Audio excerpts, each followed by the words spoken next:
It was the kind of evening that felt like a memory too early. The house smelled of lavender and roast chicken, but the silence between the walls was louder than the ticking clock above the fridge. Susan Peterson wiped her hands on a dish towel, then stood by the window, watching the driveway like she had every evening for the past 8 weeks. Her husband was supposed to be home 2 months ago. Kennedy Peterson was a pilot. Not just any pilot, one of the best in the industry. A man whose reputation preceded him, whose hands had guided commercial jets through hurricanes and clear skies with equal grace. People admired him. Passengers trusted him.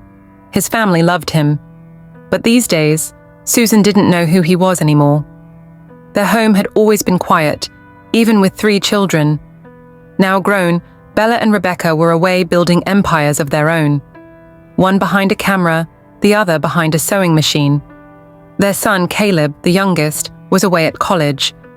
That left Susan in a house that was too big, too quiet, and too neat. She had always been the dependable one, the full-time housewife, the behind-the-scenes manager of their lives. She had dreams once, though, dreams of banking, of crisp suits and high-rise offices. But her mother's voice had echoed through her childhood like scripture. A woman's place is in her home. And so, Susan stayed home. She cooked, she cleaned, she raised the kids. She smiled, she waited. But lately, the waiting had started to rot. Kennedy's calls had become mechanical. A man who used to whisper, "I love you" mid-flight, now sounded like he was reading from a script. He always had excuses, storms, reroutes, longer shifts, back-to-back flights. She wanted to believe him. God knows she tried, but a woman knows, not from evidence, from the weight in her chest that never lifts, from the way silence shifts in a room once filled with laughter. She had never been the jealous type, but there was a name in her head she didn't want to speak out loud. Vanessa. Susan didn't know her, but she knew of her, the banker from some conference Kennedy had flown out to. She had overheard a slip on a voicemail he left months ago. "Just landed, Vanessa. Let me grab dinner before the next leg." He'd said it so casually, so naturally, it chilled her. That night, Susan didn't confront him. She just sat on the bathroom floor, her back against the tub, and cried. Meanwhile, somewhere across the country, Kennedy Peterson was watching a woman fall asleep with his unborn child inside her. Vanessa wasn't just beautiful, she was magnetic. Her confidence didn't scream, it whispered. She walked like a woman who didn't need to be told she was powerful. She knew. A branch controller at a major bank, she had risen fast in her career, carving her place in a world that rarely made room for women like her. They had met at an airport lounge, 2 strangers, both tired, both sipping overpriced wine. She'd been speaking with a group of investors, her voice cool and commanding, her mind sharp and analytical. Kennedy had been mesmerized. He had flown with hundreds of powerful people, but there was something about Vanessa that didn't fade after the first impression. They talked, they exchanged numbers, and for months he lived a double life that felt more real than the one he had at home. He had told her he was a widower.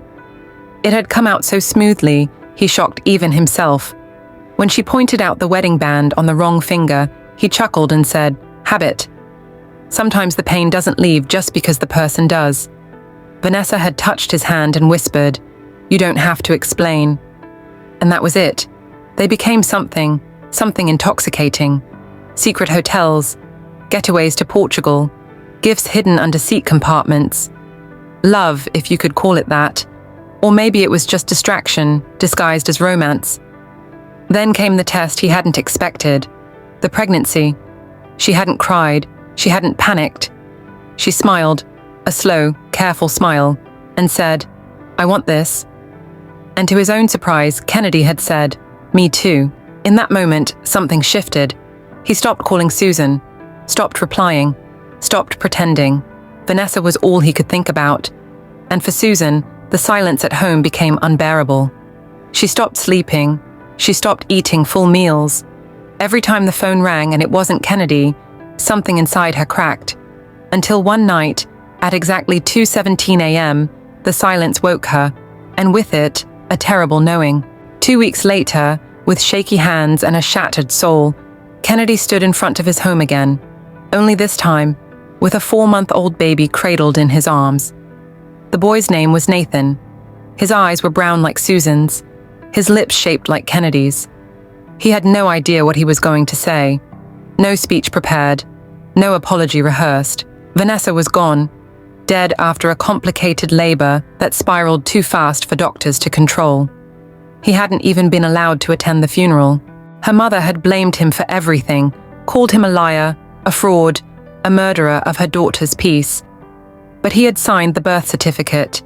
He was the father, and now he was bringing Nathan home, to the house where lies were polished and presented as duty, to the woman who had once given up everything for him, to the silence he had created with his absence. He raised his hand and knocked.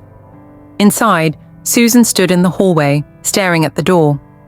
Unaware that the knock she was about to answer would change everything, Susan pulled her robe tighter around her frame. It was just after 9 p.m., the porch light humming quietly above the front door. She wasn't expecting anyone. Caleb was at school. The girls were out of state. Kennedy hadn't texted in over 2 weeks. Maybe it was a neighbor, or maybe, just maybe, it was the moment her heart had been waiting for without admitting it. She opened the door, and then she stopped breathing. There he was, Kennedy, standing on the porch like a man who had aged 5 years in 5 weeks. He looked thinner, haunted, and he was holding something, a baby. Susan's hand dropped from the doorknob slowly, her fingers trembling. The robe, her shield against the night, now felt like paper. She stared at the child. The child stared back, curious and calm. A soft coo escaped his lips, unaware of the tension building in the air around him. "Hi," Kennedy said, his voice rough, unsure. "Can I come in?" Susan didn't move, not for a long time. Her eyes flicked between the baby and the man who used to be her husband in every way but truth. She felt her stomach twist, her knees soften. Then, in a voice she barely recognized as her own, she asked, "Whose baby is that?" There were 100 ways he could have answered, a lie, a half-truth, a sob story. But Kennedy had no more energy to spin fiction, not tonight. "He's mine," he said simply. And with that, her world ended. Not in an explosion, not in a scream, but in a quiet, violent stillness. She stepped back slowly, as if the air had turned toxic. "You have a child? With someone else?" He nodded. "His name is Nathan." Susan felt her heartbeat in her ears. "So, that's where you've been? While I was here, keeping our family glued together, holding the silence like it was sacred. You were off? What? Building another one?" Kennedy looked at her then, not with arrogance, not even guilt, but with something far worse. Shame. "I didn't plan this, Susan." "You didn't plan this?" Her voice cracked. "You didn't plan this, Kennedy. That's what you're going with?" "I'm sorry," he whispered. "Sorry," she repeated, the word foreign in her mouth. "How long? How long were you gone from me before you were hers?" The baby let out a soft whimper, almost as if responding to the rising tension. Kennedy adjusted him, shushing gently, rocking back and forth on his feet like a man trying to balance on the edge of a cliff. "Can I come in?" he asked again, quietly this time, like a child asking for mercy. Susan didn't answer. She turned and walked back into the house, not because she was forgiving, but because she needed a chair before she collapsed. They sat in the living room, the same room where Kennedy once brought her tea when she had a cold, where they celebrated birthdays, watched their kids unwrap Christmas presents. Now it was a battlefield of silence. She didn't look at the child again. Her eyes stayed fixed on her husband, if she could still call him that. "I loved her," Kennedy said finally. "I don't know when it happened. I didn't plan for it to happen. But it did." Susan blinked. "And you stayed away because of her?" He nodded. "She got pregnant. I had to be there. She was alone. Complications started early. Her blood pressure, anxiety. She stopped working after 6 months. I thought that if you were there enough, it wouldn't feel like cheating," Susan asked coldly. "No," Kennedy said. "I thought maybe I could control the damage. Did she know about me?" He hesitated. "At first, no. Later, yes. But I told her you were gone, that you died." Susan closed her eyes for a second. It wasn't the affair that broke her. It was the funeral he'd held in his mind, burying her to make room for someone else. She died during childbirth, he said quietly. They tried everything. I was there, holding her hand. And then, she just slipped away. Silence. A silence so thick it felt like the room itself was grieving. Susan looked at him again, this time not with anger, but something far more terrifying. Emptiness. And now what? She asked. You want me to raise your child? You want to come home and pretend this baby doesn't carry your betrayal in every breath? Kennedy didn't answer. He didn't need to. Because in his silence, she heard everything. She rose from her chair slowly, walked over to the door, and stood there. He took the hint, stood up, still cradling Nathan. I can't let him go to foster care, he said. He's innocent in this. And I don't know who else to turn to. Susan opened the door. She didn't speak, just stared at him until he stepped through. Then she closed the door behind him. Outside, Kennedy stood on the porch, holding the child. Inside, Susan sat back down, staring at the shadows on the wall. They looked like ghosts tonight. One day, she would decide what to do, but not tonight. Not after learning that sometimes, the people who promise to love you forever are the same ones who bury you without a grave. That sentence repeated itself in Susan's mind, like the hook of a sad song, over and over, until it drowned out even the sound of the clock ticking. That night, she didn't sleep. She sat in her living room, robe wrapped tightly around her, eyes unblinking. She wasn't thinking about Kennedy anymore. She was thinking about her silence. All the years she'd tucked herself into the background of her own life. The dreams she'd traded for bedtime stories and dinner plates. The banker she never became. The woman she never allowed herself to be. And now, here he was, with a baby born of betrayal, and a request she didn't ask for, to be needed again. In the morning, the sun came in soft through the blinds, warming the carpet where Kennedy once sat tying the kids' shoes. She rose slowly, went to the sink, poured herself a glass of water, and looked outside. The street was quiet. No one knew what had unraveled in her house last night. No one ever does. Later that afternoon, Susan did something she hadn't done in months. She drove to the florist. She picked up a bouquet, white lilies and pink roses. Then she drove to the hospital where Vanessa had given birth. She asked to speak with the nurse who'd been on duty that night. A soft-spoken woman with tired eyes told her everything. She didn't scream, the nurse said. That's what I remember most. When the bleeding started, she didn't scream. She kept whispering his name, asking if he was okay. Susan blinked, heart tightening. She said he looked broken. Take care of him, she said. He's not a bad man. He's just lost. Susan clenched her fingers around her purse. She went next to the funeral home.